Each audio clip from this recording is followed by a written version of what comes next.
नमस्कार, सिटी न्यूजच्या बातमीपत्रात प्रेक्षकांचं मनपूर्वक स्वागत। आज दिनांक 18 डिसेंबर 2024 वार बुधवार।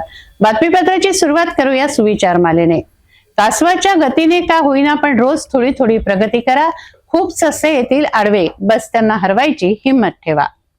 आजचा सुविचार आपण बघितला, आता बघूया बातमीपत्रातील ठळक बातम्या।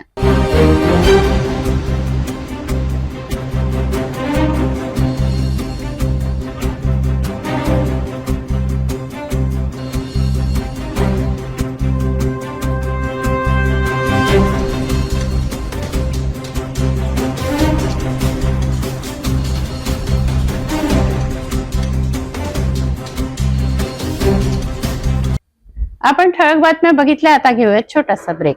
शादी और ब्याह की शुरुआत आराधना साड़ी के साथ। Aradhana wholesale shopping mall, L2 बीजलँड complex, Nandgaon Peth, Amravati, Jawahar road, Amravati. Break नंतर बघूया सविस्तर बातम्या। मुंबईतील गेटवे ऑफ इंडिया येथून एलिफंटाकडे जाणारी नीलकमल नावाची फेरी बोट उरण कारंजा येथे बुधवारी सायंकाळी उलटली। या दुर्घटनेत 3 प्रवाशांचा मृत्यू झाला असून 66 प्रवाशांची सुखरूप सुटका करण्यात आली आहे। या बोटीत 80 प्रवासी होते। दरम्यान बोटीतील प्रवाशांच्या मदतीसाठी घटनास्थळी बचाव पथक दाखल झालंय। मदत व बचाव कार्य सुरू आहे। मुंबई शहरात बुधवारी मोठी दुर्घटना घडली। मुंबईतील गेटवे ऑफ इंडिया येथून एलिफंटाकडे जाणारी नीलकमल नावाची फेरी बोट उरण कारंजा येथे बुधवारी सायंकाळी उलटली। या दुर्घटनेत 3 प्रवाशांचा मृत्यू झाला असून 66 प्रवाशांची सुखरूप सुटका करण्यात आली आहे। या बोटीत 80 प्रवासी होते। दरम्यान बोटीतील प्रवाशांच्या मदतीसाठी घटनास्थळी बचाव पथक दाखल झालं। मदत व बचाव कार्य सुरू झालंय। या घटनेने एकच खळबळ उडाली। बोटीत असलेल्या प्रवाशात अचानक भीतीचं वातावरण निर्माण झालं। मिळालेल्या माहितीनुसार मुंबईतील गेटवे ऑफ इंडिया येथून फेरी बोट एलिफंटा लेण्यांकडे प्रवाशांना घेऊन जात होती। यावेळी ही दुर्घटना घडली। सुदैवाने घटनास्थळी नौदल, JNPT, coast guard, yellow gate police ठाण्याच्या 3 आणि स्थानिक मच्छीमार बोटींनी तात्काळ धाव घेऊन बचाव कार्याला युद्धपातळीवर सुरुवात केली। त्यांच्या मदतीने मदत व बचाव कार्य सुरू करण्यात आलं। या दुर्घटनेत 3 प्रवाशांचा मृत्यू झाला असून 66 प्रवाशांची सुखरूप सुटका करण्यात आली आहे। बुधवारी मुंबईत घडलेल्या बोट दुर्घटनेत 13 जणांचा बुडून अंत झाला। मृतकात 3 नौदल आणि 10 नागरिकांचा समावेश आहे, तर 101 प्रवाशांना नौदल कोस्ट गार्डच्या बोटीनं सुखरूप बाहेर काढण्यात आलंय। या घटनेनंतर राज्याचे मुख्यमंत्री देवेंद्र फडणवीस यांनी प्रसार माध्यमांसमोर घडलेल्या घटनेची माहिती स्पष्ट केली। मृतकाच्या नातेवाईकांना मुख्यमंत्री सहायता निधीतून 5 लाखाची मदत सुद्धा जाहीर करण्यात आली आहे। या दुर्घटनेची नौदल आणि शासनाच्या वतीने सखोल चौकशी केली जाणार अशी प्रतिक्रिया फडणवीस यांनी व्यक्त केली आहे। मुंबई शहराजवळ अरबी समुद्रामध्ये बुचर आयलंड जवळ नीलकमल कंपनीच्या प्रवासी बोटीला नौदलाच्या बोटीने धडक दिल्यामुळे एक भीषण अशा प्रकारचा अपघात झालाय। साधारणपणे 3:55 ही घटना घडली आहे। ही जी काही नीलकमल बोट होती याच्यावरच्या 101 प्रवाशांना सुरक्षित बाहेर काढण्यात आलेलं आहे आणि नौदलाचे व्हाईस ॲडमिरल संजय जगजीत सिंग यांनी जी काही माहिती दिली आहे त्या माहितीनुसार सायंकाळी 7:30 पर्यंत 13 जणांना मृत घोषित केलं आहे। यामध्ये 3 नौदलाचे आहेत आणि 10 नागरिक आहेत ज्यांना मृत घोषित केलेलं आहे। 2 गंभीर जखमींना नौदल रुग्णालयामध्ये दाखल करण्यात आलेलं आहे आणि या संपूर्ण प्रसंगाचं गांभीर्य लक्षात घेता नौदल, कोस्ट गार्ड, मुंबई पोलीस यांनी तातडीनं बचाव कार्य हातात घेतलं।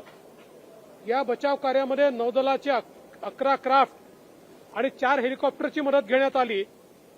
अद्यापही शोध कार्य सुरू आहे, त्यामुळे याची अंतिम माहिती उद्यापर्यंत आपल्या हातामध्ये येईल। सर्व शासनाच्या यंत्रणा याच्या कामी लागलेल्या आहेत।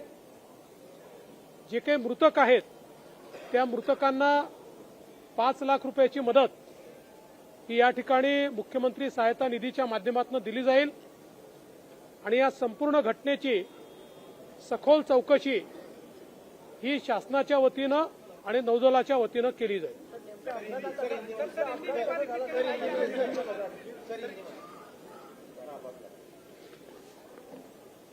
मुंबई के पास समुद्र में जो बुचर आइलैंड है वहां पर आज 3:55 पर नीलकमल नाम की एक जो प्रवासी वेसल थी उसको नौदल की एक बोट टकराने से एक बहुत बड़ा अपघात हुआ है, एक्सीडेंट हुआ है.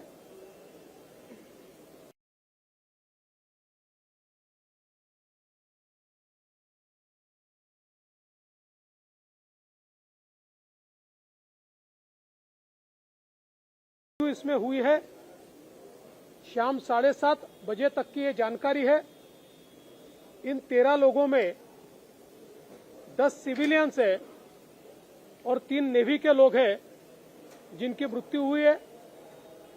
2 व्यक्ति गंभीर रूप से घायल है जिनको नेवी के अस्पताल में ही भर्ती किया गया है. नेवी, कोस्ट गार्ड और पुलिस इन्होंने 11 क्राफ्ट और 4 हेलीकॉप्टर्स के माध्यम से बचाव कार्य करके तेजी से लोगों को बचाने का प्रयास किया है.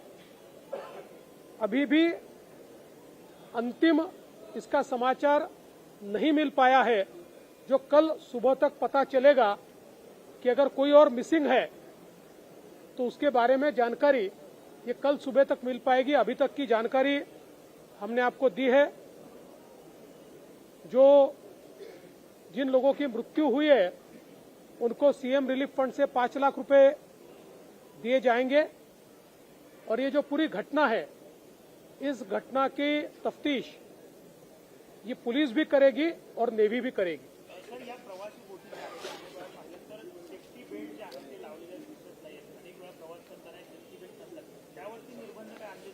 या बोट हा ऍक्सिडेंट असा नाहीच आहे. हा जो ऍक्सिडेंट आहे याच्यामध्ये आत्ता जी प्राथमिक माहिती आम्हाला देण्यात आलेली आहे त्या माहितीप्रमाणे ही जी नीलकमल बोट होती ही बोट नीट चालली होती. मिलिटरीची जी बोट आहे त्या बोटीला नवीन इंजिन त्यांनी लावल्यामुळे त्याच्या नवीन इंजिनची टेस्ट ते घेत होते.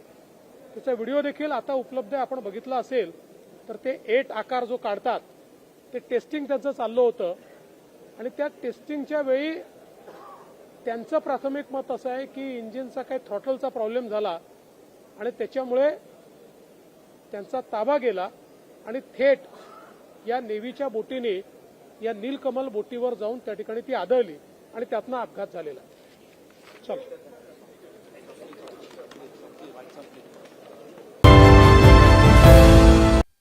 वाढत्या थंडीने सर्दी खोकल्याचा प्रादुर्भाव वाढलाय. थंडीचा परिणाम लहान मुलांच्या आरोग्यावर अधिक जाणवतोय. लहान मुलं सर्दी खोकल्यानं त्रस्त आहेत. जिल्हा सामान्य रुग्णालयाच्या वॉर्ड क्रमांक 5 मध्ये बालरुग्णांची संख्या वाढली आहे. व्हायरल आजारापासून काळजी घेण्याचं आवाहन डॉक्टरांनी केलंय. थंडीचा प्रकोप वाढल्याने सामान्य जनजीवनावर परिणाम झालाय. लहान मुलांमध्ये सर्दी खोकल्याचा त्रास वाढलाय. कडाक्याच्या थंडीमुळे सर्दी खोकल्याच्या रुग्णांमध्ये वाढ झाली आहे. जिल्हा सामान्य रुग्णालयातील बालरुग्णांच्या 5 क्रमांकाच्या वॉर्डमधील रुग्णांची संख्या रोज वाढते आहे. ही थंडी आणखी काही दिवस कायम राहणार आहे. सध्या थंडीच्या झोळ आलेल्या आहेत आणि सर्वत्र कडाक्याची थंडी पडत आहे. याचाच परिणाम लहान बालकांवर सुद्धा होत आहे. खोकला, सर्दीचा व्हायरल आता निर्माण झालेला आहे. अमरावती जिल्ह्यातील जिल्हा सामान्य रुग्णालयातील वार्ड क्रमांक 5 बाल रुग्णालय वार्डामध्ये आता बालकांची संख्या वाढलेली आहे. यावेळी डॉक्टरांनी सुद्धा लहान बाळांची काळजी घेण्याचे आवाहन सुद्धा करण्यात आलेले आहे. कॅमेरामॅन रोहित खळीसोबत नगेश्वरी पात्रा सिरीज अमरावती. केंद्रीय गृहमंत्री अमित शहा यांनी डॉक्टर बाबासाहेब आंबेडकर यांच्याबद्दल वादग्रस्त वक्तव्य केल्याचा आरोप करून अमरावतीत काँग्रेस आक्रमक झाली आहे. अमरावती जिल्हा काँग्रेस कमिटीच्या वतीने जिल्हाधिकारी सौरभ कटियार यांना निवेदन देण्यात आलं. अमित शहा यांनी माफी मागावी अशी मागणी काँग्रेसच्या शिष्टमंडळाने केली आहे. अमित शहा यांच्या वक्तव्याचा काँग्रेसने निषेध केला. अमरावती जिल्हा काँग्रेस कमिटी काँग्रेस अनुसूचित जाती जमाती सेल यांनी जिल्हाधिकारी सौरभ कटियार यांना निवेदन दिलं व आपलं म्हणणं मांडलं. केंद्रीय गृहमंत्री अमित शहा यांनी डॉक्टर बाबासाहेब आंबेडकर यांच्याबद्दल वादग्रस्त वक्तव्य केल्याने अमरावतीत काँग्रेस आक्रमक झाली आहे. अमित शहा यांनी माफी मागावी अशी मागणी काँग्रेसच्या शिष्टमंडळाने केली आहे. अमित शहा यांच्या वक्तव्याचा काँग्रेसने निषेध केला. परभणी येथे आंबेडकरी अनुयायांच्या आंदोलनात सहभागी असलेल्या निरपराध लोकांवर सुरू असलेली कारवाई थांबावी अशी मागणी जिल्हा प्रशासनाकडे काँग्रेसने लावून धरली. केंद्रीय गृहमंत्री अमित शहा यांच्या वक्तव्याचा निषेध करून त्यांच्या विरोधात घोषणाबाजी करण्यात आली. अमित शहा यांनी माफी मागितली नाही तर आक्रमक उग्र आंदोलन करू असा इशारा काँग्रेसने दिलाय. अमित शहा यांनी अशी हाऊसमध्ये म्हटलं की आंबेडकरांचं नाव घेणं म्हणजे आंबेडकर आंबेडकर आंबेडकर असं सतत बोलू. त्याच्यानंतर एवढ्या वेळा जर नाव घेतलं तर ईश्वराचं नाव जर घेतलं तर तुम्हाला स्वर्ग प्राप्त होऊ शकतो. तो आम्ही मागणी करतो की अमित शहा यांनी याच्याबद्दल माफी मागावी आणि देशाची माफी मागावी. परभणीच्या पोलीस प्रशासनानं या संदर्भामध्ये जे त्याची चौकशी करण्यात यावी. जे परभणी येथील संविधानाच्या उद्देशिकेची तोडफोड करण्यात आली, तसेच बीडमध्ये सरपंच देशमुख यांची हत्या करण्यात आली आणि काल तर त्याच्यावर अमित शहांनी कहर केला. संसदेमध्ये बोलताना बाबासाहेब आंबेडकरांबद्दल आंबेडकर आंबेडकर क्या बोलते हो, उतनी बार अगर ईश्वर का नाम लेते थे तो आप स्वर्ग में चले जाते. अशी काँग्रेसवाल्यांवर जहरी टीका त्यांनी केली. म्हणजे काँग्रेसवाल्यांनी संविधानाचं आणि बाबासाहेबांचं नावच घेऊ नये काय अशा पद्धतीचा अमित शहांचा उच्चार होता. आणि म्हणून साखळीच्या माध्यमातून परभणी सारखी घटना, संविधानाचा अवमान, नंतर बीड सारखी हत्या, आज अमित शहा हे बोलतात आहे. म्हणजे देशाच्या रक्षणाची जबाबदारी असणारे गृहमंत्री जर अशा पद्धतीनं बोलून संविधानाचा आणि बाबासाहेबांचा अपमान करणार असतील तर त्याचा निषेध करण्यासाठी आज आम्ही इथे आलेलो आहे. सगळ्यांना महाराष्ट्रामध्ये सध्याच्या स्थितीमध्ये परभणीचं जे प्रकरण गाजत आहे, सोमनाथ व्यंकट सूर्यवंशी नावाचा तरुण जो LLBच्या फायनल इयरला होता, त्या तरुणाला पोलिसांनी जी बेदम मारहाण केली. मारहाणीचं कारण काय तर संविधानाच्या समर्थनार्थ जे आंदोलनकर्ते रस्त्यावर उतरलेले होते, संविधानाच्या बाजूनं उभं राहणं सुद्धा आता गुन्हा झालेला आहे आणि त्या सोमनाथचा त्या मारहाणीमध्ये मृत्यू झालाय. आमची काँग्रेस कमिटीच्या वतीनं आमची मागणी आहे की त्याच्या पोलीस कस्टडीची चौकशी करण्यात यावी. जे पोलीस अधिकारी कर्मचारी त्याला जबाबदार असतील त्यांना निलंबित करण्यात यावं. यासाठी आम्ही आज जिल्हाधिकारी महोदयांना निवेदन दिलेलं आहे. सोबतच आम्ही या ठिकाणी केंद्रीय गृहमंत्री अमित शहा यांचा निषेध व्यक्त केलेला आहे की त्यांनी सगळ्या सभागृहामध्ये म्हटलेलं आहे की बाबासाहेब आंबेडकर आंबेडकर काही की फॅशन नाही आहे. अशा पद्धतीने बाबासाहेबांच्या नावाला अपमानित करणं हे कोणत्याही भारतीयाला सहन होणारे नाही आहे. म्हणून या सगळ्या गोष्टीचा निषेध करायसाठी आम्ही या ठिकाणी आलेलो आहोत. अमरावतीतील कांडलकर प्लॉट मार्गे कंपोस्ट डेपोकडे जाणाऱ्या कंटेनरमुळे त्रस्त झालेल्या शेतकरी बांधव व नागरिकांनी मनपा आयुक्त सचिन कलंत्रे यांच्याकडे मागणी केली आहे. कंटेनरमुळे उडत असलेल्या मातीच्या धुरामुळे शेतीतील माल खराब होतोय, तेव्हा रस्त्याचं डांबरीकरण केल्यानंतरच वाहतूक सुरू करावी अशी मागणी करण्यात आली आहे. पत्रकार परिषदेतून गणेशदास गायकवाड, बबन रडके आदींनी म्हणणं मांडलंय. नमस्कार, मी गणेशदास गायकवाड, प्रवक्ता युवा स्वाभिमान पार्टी व शेतकरी या ठिकाणी त्रस्त झालेले आहेत. आमचा कंपोस्ट डेपोकडे जाणारा जो रस्ता आहे तो कच्चा असल्यामुळे अमरावती महानगरपालिकेचे कंटेनर भातकुली मार्गे जात होते, परंतु रेल्वे फाटक बंद झाल्यामुळे कामाच्याने त्यांनी तो मार्ग आमच्या एरियातून वळवला आहे. या रस्त्याच्या दुतर्फा बाजूला नागरी वस्ती आहे. शेतकरी बांधव राहतात, शेती करतात, त्यांच्या शेतीतील सर्व माल खराब होत आहे, घरामध्ये धूळ येत आहे, कपडे खराब होत आहे, भांडी खराब होत आहे आणि ज्यांना दम्याचा त्रास आहे, अत्यंत म्हणजे आरोग्याचं धोक्यात आलेलं आहे. आम्ही त्यांना सांगितलं, आता 2 दिवस अगोदर कंटेनर आम्ही बंद केले, चक्का जाम आंदोलन केला, परंतु अतिरिक्त मॅडम आयुक्त त्या ठिकाणी आल्या, त्या आमदार दमदाटी करायला लागल्या की कोणी आम्ही हे सुरू करतो, आम्ही तुम्हाला जे करायचं ते करा, आमचा अधिकाराचा आम्ही वापर करतो. आम्ही त्यांना सांगितलं की फक्त कंटेनरच्या मागे फक्त तुम्ही 1 तास 10 मिनिटं उभे राहून दाखवा. म्हणजे अत्यंत आमची गुदमरल्यासारखी आमच्या त्या ठिकाणी अवस्था झालेली आहे. म्हणजे नागरिकांच्या आरोग्याला धोका झालेला आहे, शेतकरी बांधवांच्या पिकाला धोका झालेला आहे, नागरिकांच्या जीवावर ही महानगरपालिका उठली आहे का? आम्हाला हा प्रश्न आहे की आमचा जर त्यांना कंटेनर चालू करायचे असतील तर त्यांनी हा रोज पट्टा करावा त्यानंतर कंटेनर जाऊ द्यावी, अन्यथा आम्ही उग्र आंदोलन करू. अमरावती महानगरपालिकेला सांगू की आमच्या झालेला अन्याय आम्ही सहन करणार नाही. सर्व शेतकरी बांधव आमच्या सोबत आहेत. बबनरावजी लडके आहेत, रामकिशोरजी वर्मा आहे, केशवभाऊ दलाल आहे, मनोज भाऊ हिवसे आहेत आणि भरपूर लोक या ठिकाणी, पप्पूभाऊ इंगुले आहेत. अशा प्रकारचे लोक आमच्या सोबत आहेत आणि नागरिकांना त्रास होत आहे. त्या लोकांनी, कमिशनरने त्या एरियामध्ये येऊन पाहावं आणि नंतर तो निर्णय घ्यावा. अनेकांना जायचं मग प्रशासनाच्या दडपणाखाली आमचा दाबण्याचा प्रयत्न केला. ज्या प्रेशरनं दाबाल त्याच्या चौपट प्रेशरनं आम्ही पुन्हा आंदोलन करू, हे मात्र त्यांनी लक्षात घ्यावं. भातकुली तहसील अंतर्गत येणाऱ्या सर्वच वाळूघाटातील अवैध वाळू तस्करी करणाऱ्या तस्करांच्या मुसक्या आवळण्यासाठी तहसीलदार डॉक्टर अजित कुमार येळे यांच्या मार्गदर्शनाखाली कारवाई करण्यात येते. गौण खनिजाच्या तस्करीला आळा बसवण्याकरता गेल्या 15 दिवसांपासून सातत्याने तालुक्यातील विविध ठिकाणी धाड सत्र सुरू आहे. पूर्णानगर ते इस्लामपूर मार्गावर अवैधरित्या वाळूची तस्करी करणारा ट्रॅक्टर महसूल विभागाच्या भरारी पथकाने पकडला. महसूल विभागाच्या भरारी पथकाने फिल्मी स्टाईलने या ट्रॅक्टरचा पाठलाग केला. पूर्णानगर ते इस्लामपूर पांदण रस्त्याने हे पथक ट्रॅक्टरच्या मागे होतं. सागर प्रमोद मोहोड, राहणार पूर्णानगर, असं वाहन चालकाचं नाव आहे. सदर ट्रॅक्टर ट्रॉली पुढील कारवाई करता आसेगाव पोलीस ठाण्यात ठेवण्यात आली आहे. मंडळ अधिकारी गौरव सुरपाटणे, ग्राम महसूल अधिकारी मनोज बेले, विशाल दहाट, मोहम्मद अशफाक, कोतवाल पवन मांजरे, संतोष सहारे, प्रशांत बिरे यांनी ही कारवाई केली. भातकुली तहसील अंतर्गत येणाऱ्या सर्वच वाळूघाटातील अवैध वाळू तस्करी करणाऱ्या तस्करांच्या मुसक्या आवळण्यासाठी तहसीलदार डॉक्टर अजित कुमार येळे यांच्या मार्गदर्शनाखाली कारवाई करण्यात येत आहे. धाडसत्र राबवण्यात येत आहे. भेटूया एका छोट्याशा विश्रांतीनंतर. घर का सारा फर्नीचर दीमको और सीलन से बस 1 साल में खराब हो गया है. कोई बात नहीं, अब आपके घर की खूबसूरती बढ़ाने के लिए अम्बा मॉड्यूलर लाया है डेकोर प्लास्ट से निर्मित यूपीवीसी मटेरियल में घर के सभी फर्नीचर, वो भी जल रोधक, दीमक प्रूफ, गुणवत्ता पूर्ण, अग्निरोधी, पर्यावरण के अनुकूल, किफायती और 17 साल के वारंटी के साथ. मॉड्यूलर किचन, वार्डरोब, बेड, मंदिर, अलमारी, TV unit, study table, sliding अलमारी, ऑफिस फर्नीचर और अन्य सभी अब बनाइए आपके हिसाब से. फ्री विजिट और फर्नीचर डिजाइन के लिए आज ही विजिट करें अम्बा मॉड्यूलर, गोंड बाबा मंदिर के पास, MIDC से दस्तूर नगर रोड, अमरावती. डेकोर प्लास्ट के साथ एक कदम आगे. विश्रांतीनंतर पुन्हा आपलं स्वागत. नाताळचा सण जवळ आलाय. नाताळच्या उत्सवामधील सॅन्टा क्लॉज सर्वांनाच आकर्षित करतो. ते त्याच्या विशेष पोशाखाने. नाताळकरता लागणारे पोशाख व विविध साहित्याचं दुकान भटक्या जमातीच्या कुटुंबाने लावलंय.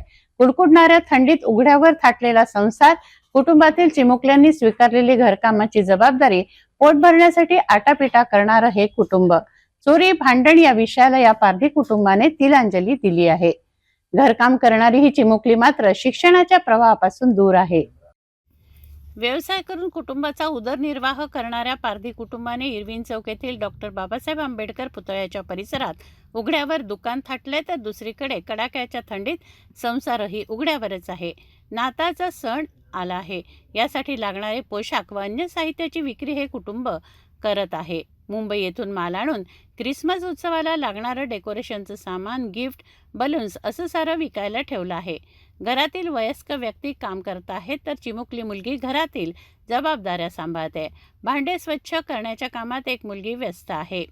एरवी चोरी, भांडण आदी ठपका असणाऱ्या या पारधी कुटुंबानं आगळा वेगळा संदेश दिला आहे. मात्र ही मुलगी शिक्षणापासून वंचित आहे. चोरी, भांडण या विषयाला या पारधी कुटुंबाने तिलांजली दिली आहे. काय नाव आपलं? लक्ष्मण. कुठून आणता हा सर्व माल? मुंबई. मुंबई. मग काय कसं काय विकता तुम्ही? हे किती रुपयाने विकता? 150-200 रुपये. अच्छा अच्छा. 200 रुपये. पूर्ण कुटुंब आहे आपलं हे? हा, कुटुंब आहे. कुठून आले आपण? आपण दसरा मैदान. दसरा मैदान म्हणजे गाव हेच आहे काय? मांडवा. हा, अमरावती. अमरावती. मांडवा. अच्छा.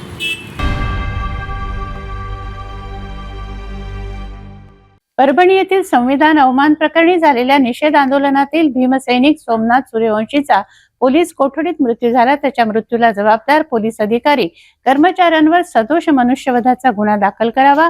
परभणी प्रकरणाची न्यायालयीन चौकशी करावी अशी मागणी भारताचा कम्युनिस्ट पक्षाने केली आहे. जिल्हाधिकाऱ्यांना निवेदन देऊन त्यांनी आपलं म्हणणं मांडलं. भारताचा मार्क्सवादी कम्युनिस्ट पक्षाने जिल्हाधिकाऱ्यांना निवेदन दिलं. परभणी येथील संविधान अवमान प्रकरण तसंच सोमनाथ सूर्यवंशीचा मृत्यू यांच्याबाबत हे निवेदन होतं. पोलिसांच्या कोम्बिंग ऑपरेशनची आणि एकूण सर्व प्रकरणाची न्यायालयीन चौकशी व्हावी. न्यायालयीन चौकशी ही सेवानिवृत्त न्यायाधीशाकडून न करता सिटिंग न्यायाधीशामार्फत व्हावी. सोबतच पोलिसांवर सदोष मनुष्यवधाचा गुन्हा दाखल करावा. परभणी शहरातील सर्व पोलीस स्टेशनमध्ये तातडीने CCTV जप्त करून ते CCTV तपासावे. सोमनाथ सूर्यवंशीच्या कुटुंबियांना सरकारने तातडीने 50 लाखांची आर्थिक मदत करावी. अशा विविध मागण्यांसाठी हे निवेदन जिल्हाधिकाऱ्यांना देण्यात आलं. परभणी येथे 10 डिसेंबरला डॉक्टर बाबासाहेब आंबेडकर यांच्या पुतळ्याजवळी संविधान प्रत जी होती त्याची नासधूस समाजकंटकांनी केली. त्याच्या निषेधार्थ 11 तारखेला परभणी बंदचा कॉल सर्व लोकशाहीप्रेमी दलित लोकशाहीवादी संघटनांनी दिल्यावर परभणी बंदमध्ये जी काही बंदमध्ये घटनाक्रम झाला त्याच्या विरोधात पोलिसांनी कोम्बिंग ऑपरेशन दलित वस्तीमध्ये करून अटक केली आणि पोलीस कोठडीमध्ये जो विधी विद्यार्थी होता, जो कायद्याचा अभ्यास करणारा विद्यार्थी सोमनाथ सूर्यवंशी, त्याची कोठडीमध्ये मारहाणीमुळे एक प्रकारे हत्या झालेली आहे. तर त्याच्या निषेधार्थ त्या सगळ्या प्रकरणाची न्यायालयीन चौकशीची मागणी आणि ज्या दलित कुटुंबांची आर्थिक नुकसान झालं, तिथल्या ज्या महिलांना मारहाण झाली त्याचा निषेधाचं निवेदन आणि यांच्यावर सदोष मनुष्यवधाचा गुन्हा दाखल करा ही मागणीसाठी मार्क्सवादी कम्युनिस्ट पक्षातर्फे आज राज्यपाल आणि मुख्यमंत्र्यांच्या नावाने निवेदन दिलं आहे. संत ज्ञानेश्वर सांस्कृतिक भवन येथे सर्व शाखीय तैलिक समिती व संताजी बौद्धिस्ट शिक्षण प्रसारक संस्थेच्या वतीने तेली समाज राज्यस्तरीय उपवधूवर परिचय मेळाव्याचं आयोजन करण्यात आलं. या मेळाव्याचं उद्घाटन माजी मंत्री जगदीश गुप्ता, माजी खासदार अनंत गुढे यांच्या हस्ते करण्यात आलं. या कार्यक्रमात अमरावतीचे समाजसेवक चंद्रकुमार जाजोदिया यांचा विशेष सत्कार करण्यात आला. वधूवर परिचय मेळावा ही काळाची गरज आहे. एकाच छताखाली वधूवर व त्यांचे कुटुंबीय आल्याने विवाह जुळवणं सोपं जातं. तेली समाजाच्या वतीने वधूवर परिचय मेळाव्याचं आयोजन संत ज्ञानेश्वर सांस्कृतिक भवन येथे करण्यात आलं. सर्व शाखीय तैलिक समिती व संताजी बौद्धिस्ट शिक्षण प्रसारक संस्था तेली समाजाच्या राज्यस्तरीय उपवर वधूवर परिचय संमेलनाचं उद्घाटन माजी मंत्री जगदीश गुप्ता, माजी खासदार अनंत गुढे यांच्या हस्ते करण्यात आलं. या कार्यक्रमात अमरावतीचे समाजसेवक चंद्रकुमार जाजोदिया यांचा विशेष सत्कार करण्यात आला.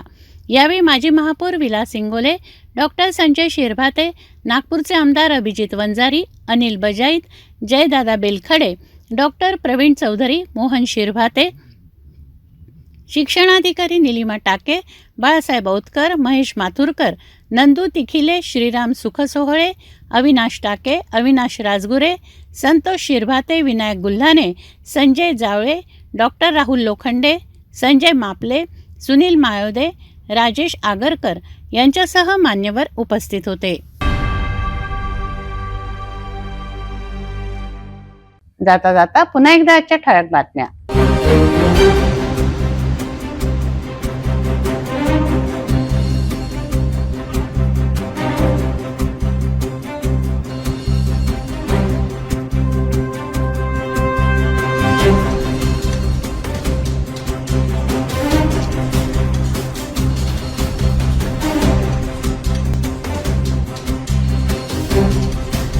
आपण आता सिटी न्यूज चॅनेल आपल्या टीव्हीवर सुद्धा बघू शकता. यामध्ये GTPL चॅनल नंबर 73 वर, फास्टवे चॅनल नंबर 256 वर, सिटी केबल मध्ये चॅनल नंबर 92 वर.